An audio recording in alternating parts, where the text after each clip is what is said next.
1969 was a great year for the Rolling Stones. They released one of their biggest albums, Let It Bleed, featuring hit songs Gimme Shelter and You Can't Always Get What You Want. They went on a country spanning tour of North America for the first time since 1966.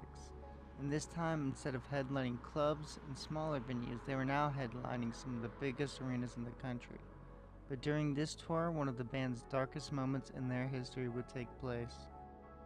On December 6, 1969, Altamont Speedway Festival was taking place right outside of Tracy, California, and the Stones decided they would perform at the festival, headlining as the final act for the night.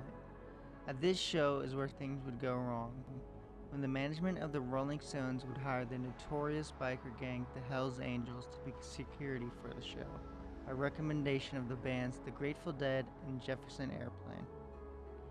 The road manager of the tour had said about hiring the Angels as security, the only agreement there ever was, Angels would make sure nobody tampered with the generators.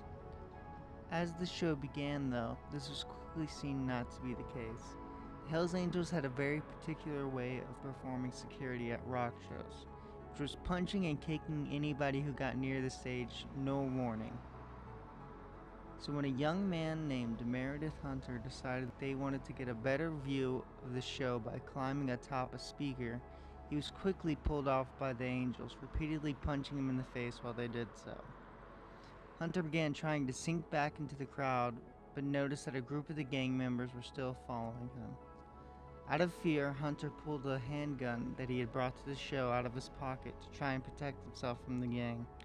But before Hunter could do anything with the weapon, the gang members began to stab him to death. It's reported that bystanders tried to help Hunter and get him to the festival's medical tent, but were all pushed away and blocked by the Angels.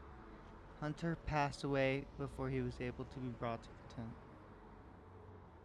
The Angels turned this show into mayhem. They constantly drove their bikes through the crowd to intimidate and herd the crowd. The engines on the bikes were also quite loud, which would often drown out the music. They would block people's view of the show on purpose for laughs. They would take the mics from artists while they were performing to make announcements. They would gather up on the stage, making it hard for the performers to play their instruments.